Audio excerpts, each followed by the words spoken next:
Dry land ಆಗಿದ್ದರೆ ಈ dry ಲ್ಯಾಂಡಲ್ಲಿ vibration ಬಂದೇ ಬರುತ್ತೆ. ಅದೇ ವಂಬ್ಲಸಿ ಇತ್ತು ಅಂದರೆ ಯಾವುದೇ ವೈಬ್ರೇಷನ್ ಬರೋಲ್ಲ, ಸ್ಮೂತಾಗಿ ಹೊಡಿಬೋದು. ಇದಕ್ಕೆ ನೀವು ಎಕ್ಸಾಂಪಲ್ ನಾನು ವೀಡಿಯೋದಲ್ಲಿ ಹೇಳೋಕ್ಕಾಗಲ್ಲ, ತೋರ್ಸೋಕ್ಕಾಗಲ್ಲ.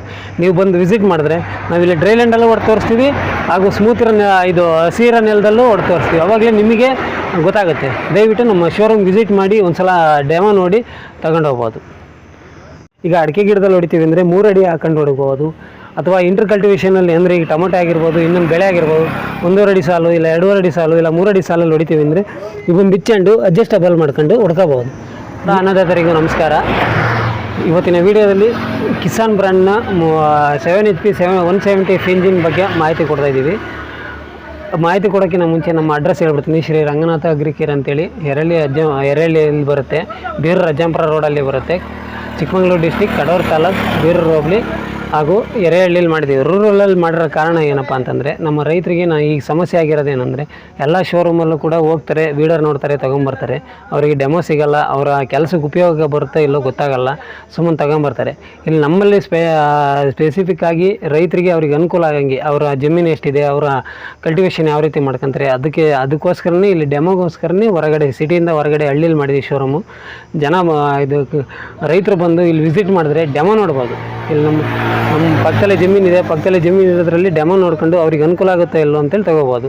ಸರ್, ಈಗ ಈ ವೀಡರ್ ಬಗ್ಗೆ ಬಂದಾಗ ಇದು 170F ಇಂಜಿನ್ ಬರುತ್ತೆ, ಮೈಲೇಜ್ ಕೂಡ ಚೆನ್ನಾಗಿ ಬರುತ್ತೆ. ರೈತರ ಫೀಡ್ಬ್ಯಾಕು ಚೆನ್ನಾಗಿ ಬಂದಿದೆ. ರೈತರ ಫೀಡ್ಬ್ಯಾಕ್ ಹೇಳ್ತಾರೆ 400ರಿಂದ 500 ml ತಾಣುತ್ತೆ 1 ಗಂಟೆಗೆ ಅಂತೇಳಿ ಹೇಳ್ತಾರೆ. ಅದು ನಾವು ಹೇಳೋದು 600 ml ತಾಂಬೋದು ಅಂತ ಹೇಳ್ತೀವಿ, 500ರಿಂದ 600 ml ತಾಂಬೋದು ಅಂತ ಹೇಳ್ತೀವಿ 1 ಗಂಟೆಗೆ ಮೈಲೇಜು. ಕಲ್ಟಿವೇಷನ್ನು ಕೂಡ ಅವ್ರು ಮಾಡೋದ್ರ ಮೇಲೆ ಡಿಪೆಂಡ್ ಆಗುತ್ತೆ. ಈಗ ಕಲ್ಟಿವೇಷನ್ ಅಂದರೆ ಕೆಲವು ಹಾರ್ಡ್ ಭೂಮಿ ಇರುತ್ತೆ, ಕೆಲವು ಸ್ಮೂತ್ ಭೂಮಿ ಇರುತ್ತೆ. ಯಾವುದೇ ಆದರೂ ರೈತರಿಗೆ ಇರೋ ವಿಚಾರ ಪರ್ಫೆಕ್ಟಾಗಿ ಹೇಳ್ಬಿಡ್ಬೇಕು. ಈಗ ಹಾರ್ಡ್ ಇದ್ದರೆ ಅಥವಾ ಕಲ್ಲಿದ್ದರೆ ಅಥವಾ ಇದು ಡ್ರೈ ಲ್ಯಾಂಡ್ ಇದ್ದರೆ ಉಪಯೋಗಿಸೋಕೆ ಕಷ್ಟ ಆಗುತ್ತೆ. ಈಗ ಒಂದು ಸ್ವಲ್ಪ ನೆಲನಾದರೂ ವಂಬ್ಲಸಿ ಇರಬೇಕು. ವಂಬ್ಲಸಿ ಇದ್ರೆ ಮಾತ್ರ ಯೂಸ್ ಮಾಡೋಕ್ಕೆ ಚೆನ್ನಾಗಿ ಬರುತ್ತೆ. ವಂಬ್ಲಸಿ ಇಲ್ಲ ಡ್ರೈ ಲ್ಯಾಂಡ್ ಅಂದರೆ ಹೊಡೆಯೋದು ಕಷ್ಟ ಆಗುತ್ತೆ. ರೈತರಿಗೆ ಕೇಳ್ತಾರೆ, ಸರ್ ಡ್ರೈ ಲ್ಯಾಂಡಲ್ಲಿ ಉಪಯೋಗಿಸ್ಬೋದ ಅಂತ. ಡ್ರೈ ಲ್ಯಾಂಡಲ್ಲಿ ಯಾವುದೇ ವೀಡರ್ ಆದರೂ ಉಪಯೋಗಿಸೋಕ್ಕಾಗಲ್ಲ, ಯಾಕೆಂದರೆ ಕೈಯಲ್ಲಿ ಹಿಡಿಯೋದ್ರಿಂದ ಡ್ರೈ ಲ್ಯಾಂಡ್ ಹೊಡೆದ್ರೆ ವೈಬ್ರೇಷನ್ ಬಂದೇ ಬರುತ್ತೆ.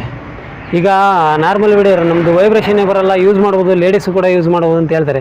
ಅದು ಸಾಧ್ಯನೇ ಇಲ್ಲ, ಯಾಕೆಂದರೆ ಕೈಯಲ್ಲಿ ಯೂಸ್ ಮಾಡೋದ್ರಿಂದ 7HP ಅಂದರೆ 7 HP ಬರೋದ್ರಿಂದ ಯಾವುದೇ ಕಾರಣಕ್ಕೂ ಡ್ರೈ ಲ್ಯಾಂಡಲ್ಲಿ ಯೂಸ್ ಮಾಡೋಕ್ಕಾಗಲ್ಲ, ವೈಬ್ರೇಷನ್ ಬಂದೇ ಬರುತ್ತೆ. ಇಲ್ಲಿ ಇದು ಕೈಯಲ್ಲಿ ಹ್ಯಾಂಡ್ಲ್ ಮಾಡೋದ್ರಿಂದ ವೈಬ್ರೇಷನ್ ಸಿಕ್ಕಾಪಟ್ಟೆ ವೈಬ್ರೇಷನ್ ಬಂದೇ ಬರುತ್ತೆ.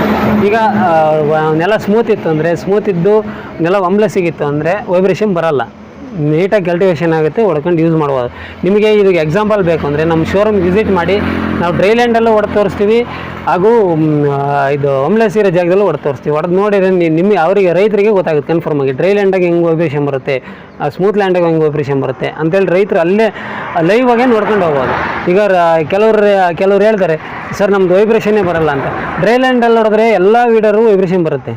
ಅವರು ಹೇಳಲ್ಲ, ಅವರು ಕರೆಕ್ಟಾಗಿ ಹೇಳ್ತಾರೆ, ಸರ್ ಡ್ರೈ ಲ್ಯಾಂಡಲ್ಲಿ ಉಪಯೋಗಿಸೋಕೆ ಬರಲ್ಲ ಅಂತ. ನಮ್ಮ ರೈತರು ಕನ್ಫ್ಯೂಷನ್ ಆಗ್ತಾರೆ, ಸರ್ ಈ ವಿಡಿಯೋದಲ್ಲಿ ಹೇಳಿದ್ದೀರಾ ಇದು ಎಲ್ಲ ವೈಬ್ರೇಷನ್ನೇ ಬರಲ್ಲ ಅಂತ ಹೇಳಿದ್ದೀರಾ ಅಂತ ಹೇಳ್ತಾರೆ. ಸರ್ ಎಲ್ಲ ಡೀಲರ್ ಆಗಿರ್ಬೋದು, ಯಾವುದೇ ಡೀಲರ್ ಆಗಿರ್ಬೋದು, ಎಲ್ಲರೂ ಹೇಳ್ತಾರೆ ಸರ್ ಡ್ರೈ ಲ್ಯಾಂಡ್ ಉಪಯೋಗಿಸೋಕೆ ಬರಲ್ಲ ಅಂತ. ಬಟ್ ಡ್ರೈ ಲ್ಯಾಂಡು ಈಗ 2-3 ಡ್ರೈ ಲ್ಯಾಂಡ್ ಬಗ್ಗೆ ಯಾಕೆ ಹೇಳ್ತಾ ಇದ್ದೀನಿ ಅಂದರೆ, 3-4 ಜನ ಕಸ್ಟಮರ್ ಬಂದು ನಮಗೆ ಎಂಕ್ವೈರಿ ಮಾಡಿ ಕೇಳಿದರು, ಸರ್ ಡ್ರೈ ಲ್ಯಾಂಡಲ್ಲಿ ಉಪಯೋಗಿಸೋಕೆ ಬರುತ್ತಾ? ಸರ್ ಡ್ರೈ ಲ್ಯಾಂಡಲ್ಲಿ ಉಪಯೋಗಿಸೋಕೆ ಬರಲ್ಲ. ಒಂದು ಏನಾಗುತ್ತೆ ಅಂದರೆ ವೈಬ್ರೇಷನ್ನು ಬರುತ್ತೆ, ಡ್ರೈ ಲ್ಯಾಂಡ್ ಹೊಡೆಯೋದ್ರೆ ವೈಬ್ರೇಷನ್ ಬರುತ್ತೆ. ಇನ್ನೊಂದು ಏನಾಗುತ್ತೆ ಅಂದರೆ ಡ್ರೈ ಲ್ಯಾಂಡ್ ಹೊಡೆದ್ರೆ ಬ್ಲೇಡು ಬೇಗ ಸವಿಯುತ್ತೆ. ಬ್ಲೇಡು ಬೇಗ ಸವಿಯೋದ್ರಿಂದ ರೈತರಿಗೂ ಇದು ಮಿಷಿನ್ ಬಗ್ಗೆ ಇಂಟ್ರೆಸ್ಟ್ ಹೋಗುತ್ತೆ, ಕೆಲಸ ಮಾಡೋಕ್ಕಾಗಲ್ಲ. ಆದ್ದರಿಂದ ನೀರು ಬಿಡ್ಕೊಂಡು ವಂಬ್ಲಸಿ ಇದ್ದಾಗ ಯೂಸ್ ಮಾಡಿದ್ರೆ ನಿಮಗೆಲ್ಲದೂ ಅನುಕೂಲ ಆಗುತ್ತೆ, ಯಾವುದೇ ರೀತಿ ವೈಬ್ರೇಷನ್ ಬರಲ್ಲ. ಈಗ ರೋಟಾವೇಟ್ರ್ ವಿಷಯಕ್ಕೆ ಬಂದರೆ, ಇದು 32 ಸೆಟ್ಟಿನ ರೋಟಾವೇಟ್ರ್ ಬರುತ್ತೆ. ಇದರಲ್ಲಿ ಎಷ್ಟಡಿಯಿಂದ ಎಷ್ಟಡಿ ತನಕ ಯೂಸ್ ಮಾಡ್ಕೊಬೋದು ಅಂತಂದರೆ,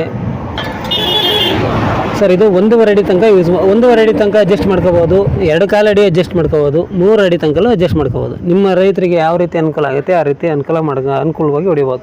ಈಗ ಅಡಿಕೆ ಗಿಡದಲ್ಲಿ ಹೊಡಿತೀವಿ ಅಂದರೆ 3 ಅಡಿ ಹಾಕೊಂಡು ಹೊಡಿಬೋದು, ಅಥವಾ ಇಂಟರ್ ಕಲ್ಟಿವೇಷನಲ್ಲಿ ಅಂದರೆ ಈಗ ಟೊಮೊಟೊ ಆಗಿರ್ಬೋದು, ಇನ್ನೊಂದು ಬೆಳೆ ಆಗಿರ್ಬೋದು, 1.5 ಅಡಿ ಸಾಲು ಇಲ್ಲ 2.5 ಅಡಿ ಸಾಲು ಇಲ್ಲ 3 ಅಡಿ ಸಾಲಲ್ಲಿ ಹೊಡಿತೀವಿ ಅಂದರೆ ಇವೊಂದು ಬಿಚ್ಚಂಡು ಅಡ್ಜಸ್ಟಬಲ್ ಮಾಡ್ಕೊಂಡು ಹೊಡ್ಕೋಬೋದು, ನೀಟಾಗಿ ಕಲ್ಟಿವೇಷನ್ ಆಗುತ್ತೆ. ಇದನ್ನೆಲ್ಲ ನೀವು ಇಲ್ಲಿ ನಮ್ಮ ಶೋರೂಮ್ ಹತ್ರ ವಿಸಿಟ್ ಮಾಡಿದ್ರೆ ಯಾವ ರೀತಿ ಹಾಕೋಣದು, ಯಾವ ರೀತಿ ಕಲ್ಟಿವೇಷನ್ ಮಾಡ್ಕೊಳ್ಳೋದು ಅಂತ ಲೈವ್ ಆಗಿ ತೋರಿಸ್ತೀವಿ ರೈತರಿಗೆ. ಇಲ್ಲಿ ಒಂದು ಸಲ ಬಂದು ವಿಸಿಟ್ ಮಾಡಿ.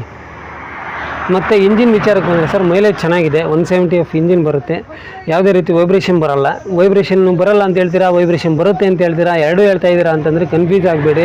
ನಮ್ಮ ರೈತರು ವೀಡಿಯೋ ಕೊನೆ ತನಕ ನೋಡಿದ್ರೆ ಗೊತ್ತಾಗುತ್ತೆ. ವೈಬ್ರೇಷನ್ ಯಾಕೆ ಬರುತ್ತೆ ಅಂದರೆ ಸರ್ ಡ್ರೈ ಲ್ಯಾಂಡ್ ಆಗಿದ್ದರೆ ಈ ಡ್ರೈ ಲ್ಯಾಂಡಲ್ಲಿ ವೈಬ್ರೇಷನ್ ಬಂದೇ ಬರುತ್ತೆ. ಅದೇ ಒಮ್ಲಸಿ ಇತ್ತು ಅಂದರೆ ಯಾವುದೇ ವೈಬ್ರೇಷನ್ ಬರಲ್ಲ, ಸ್ಮೂತಾಗಿ ಹೊಡಿಬೋದು. ಇದಕ್ಕೆ ನೀವು ಎಕ್ಸಾಂಪಲ್ ನಾನು ವೀಡಿಯೋದಲ್ಲಿ ಹೇಳೋಕ್ಕಾಗಲ್ಲ, ತೋರ್ಸೋಕ್ಕಾಗಲ್ಲ. ನೀವು ಬಂದು ವಿಸಿಟ್ ಮಾಡಿದ್ರೆ ನಾವಿಲ್ಲಿ ಡ್ರೈ ಲ್ಯಾಂಡಲ್ಲೂ ಹೊಡೆದು ತೋರಿಸ್ತೀವಿ, ಹಾಗೂ ಸ್ಮೂತ್ ಇದು ಹಸಿರ ನೆಲದಲ್ಲೂ ಹೊಡೆದು ತೋರಿಸ್ತೀವಿ. ಅವಾಗಲೇ ನಿಮಗೆ ಗೊತ್ತಾಗುತ್ತೆ. ದಯವಿಟ್ಟು ನಮ್ಮ ಶೋರೂಮ್ ವಿಸಿಟ್ ಮಾಡಿ ಒಂದು ಸಲ ಡೆಮೋ ನೋಡಿ ತಗೊಂಡು ಹೋಗ್ಬೋದು.